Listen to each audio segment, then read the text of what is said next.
E aí, pessoal, tudo bem? Tranquilo com você, com a sua casa? Espero que esteja tudo em ordem. Nós vamos prosseguir no nosso estudo sobre a antropologia teológica, que é um assunto, além de ser muito interessante, muito necessário para a nossa reflexão e para a nossa formação intelectual, é um assunto de muita importância para a teologia sistemática, para a fé judaico-cristã, não é? E para o conteúdo bíblico de uma maneira em geral. Eu quero lembrar a vocês que na próxima semana tem mais um questionário avaliativo e que o questionário ficará disponível no sistema durante 48 horas, depois disso ele se fecha.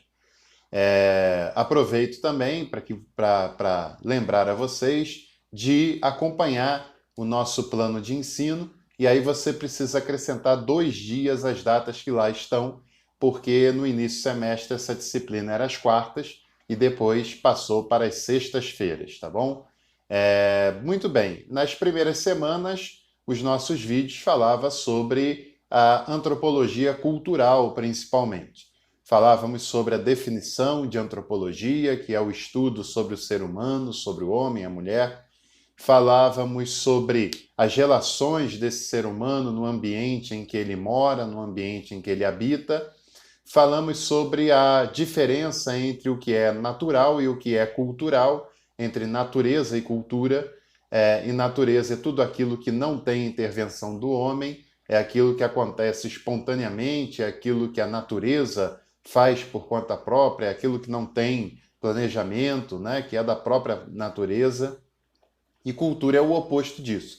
Cultura é tudo aquilo que é produzido pelo ser humano no espaço onde ele habita, seja de modo material, de modo intelectual, de modo mental, né, no sentido de pensamento, de filosofia ou coisas parecidas. Cultura é todo o resultado da ação do ser humano no meio em que ele habita. Tudo que é cultural é planejado, é ordenado, é pensado pelo ser humano, não é? Ainda que isso seja positivo ou negativo, evidentemente.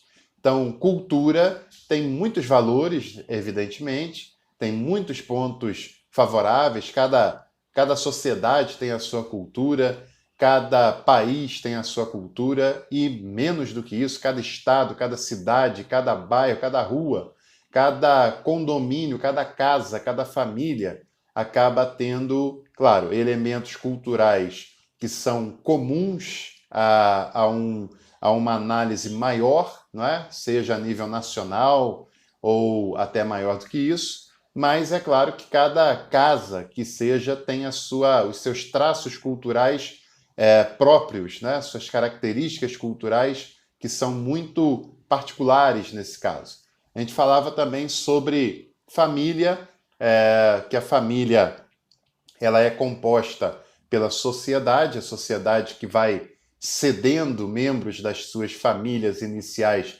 para que sejam formadas outras famílias, e essas outras famílias também cederão membros para se formar outras, e assim sucessivamente. Falávamos também que, antropologicamente falando, existem uma gama enorme de possibilidades familiares já reconhecidas pela antropologia nesse tempo que nós vivemos, que não apenas aquelas famílias compostas por pai, mãe e filhos. Né? Essa também, claro, é aceita antropologicamente, continua sendo, evidentemente.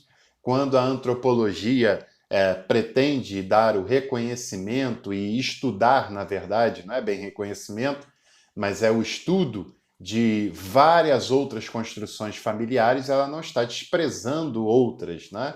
Quando ela examina novas construções familiares, ela não está desprezando as antigas formações familiares. Isso é importante a gente citar, não é? E também falávamos sobre aquelas questões que a gente comentou bastante lá no fórum, etnocentrismo, relativismo cultural e assim sucessivamente.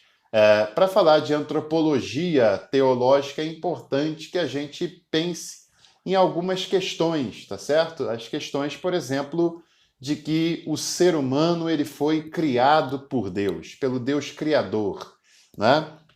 E, aliás, a crença no Deus Criador é aquilo que faz uma distinção clara, evidente, entre o monoteísmo e o politeísmo. No politeísmo, no animismo, não havia a ideia de um Deus criador de todas as coisas, né? Isso passa a haver no monoteísmo, em que se entende Deus não apenas como uma força, não apenas de modo impessoal, mas Deus é uma pessoa e esse Deus é o criador e o mantenedor de todas as coisas. E é importante que a gente pense o seguinte: o ser humano ele é muitíssimo importante para o processo criacional de Deus. Deus quis criar o ser humano, ele não precisava do ser humano, porque Deus já é completo em si, né? Deus já é perfeito em si, ele não precisa de nenhum elemento externo para se tornar perfeito, porque ele já o é. E Deus resolve criar o ser humano como um ato de amor, de misericórdia, para se relacionar com esse ser humano. Então, a criação do ser humano é um ato de boa vontade, de misericórdia de Deus para com esse ser que será criado, né? O ser humano é, como a gente falou semana passada, e voltaremos a esse ponto, imagem e semelhança de Deus, e é o único ser em que o texto bíblico se refere dessa forma. Então, isso é um dado, sem dúvida nenhuma, notável, é um dado muito importante, muito relevante, evidentemente. Mas, por outro lado, o ser humano não é um ser, não é um ser que não dependa de mais nada, não é um ser autossuficiente. O ser humano é mais do que simples objetos, mas ele é menos do que muitas vezes ele acha. Ele não é um semideus, ele não é uma extensão de Deus, ele não é um ser supremo, ele não é um ser que não dependa dos outros seres criados, ele não é um ser único, por exemplo, né? Deus não criou só o ser humano. O Deus que criou o ser humano criou todas as coisas, né? E todas as coisas são igualmente amadas por ele. Há um texto bíblico, um texto do Novo Testamento, que é muito conhecido de todos nós, muito citado por todos nós, que é João 3,16, o texto mais óbvio da Bíblia, né? No sentido de conhecermos, que diz que Deus amou o mundo de tal maneira que deu seu Filho para aquele que nele crê não pereça, mas tenha vida eterna. É interessante como é claro o versículo e como muitas vezes nós não compreendemos a clareza desse texto. Né? O texto diz que Deus amou o mundo de tal maneira. Não diz que Deus amou o ser humano de tal maneira.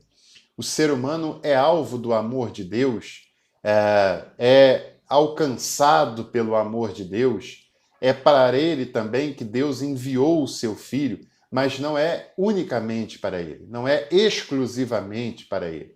Não é apenas o ser humano que é amado por Deus, né? É o mundo todo criado por Deus que foi amado por ele e para o qual ele enviou o seu Filho para salvar, para redimir, não para condenar, mas para salvar. Todo mundo criado está incluído os seres humanos, como está incluído as aves, os répteis, os anfíbios, os peixes, os animais domésticos, os animais selvagens. Está incluída as águas, está incluído os oceanos, os rios, está incluído as flores, as plantas, os minerais, enfim, todo o cosmo criado por Deus, e não só o planeta Terra, mas o cosmo criado por Deus, foi amado por Deus, criado por ele, e pelo qual Deus enviou seu Filho para que haja redenção. Salmo 19 fala sobre isso, Romanos fala sobre isso, né? E algumas outras passagens da Bíblia também, como a gente vai falar, também apontam nesse sentido. No vídeo anterior, a gente falava sobre o texto bíblico de Gênesis, capítulo 1, versículo 26, porque eu expliquei para vocês que até esse versículo o que a Bíblia está falando é mostrar nesse protagonismo do relato sobre o ser humano como toda a estrutura do mundo criado foi sendo organizada até vir o ser humano, né? E agora vai falar sobre o ser humano, versículo 26 do capítulo 1 de Gênesis. Também disse Deus: façamos o homem à nossa imagem, conforme a nossa semelhança. E eu falei sobre isso com vocês, lembrando que quando a Bíblia diz que Deus fez o homem à sua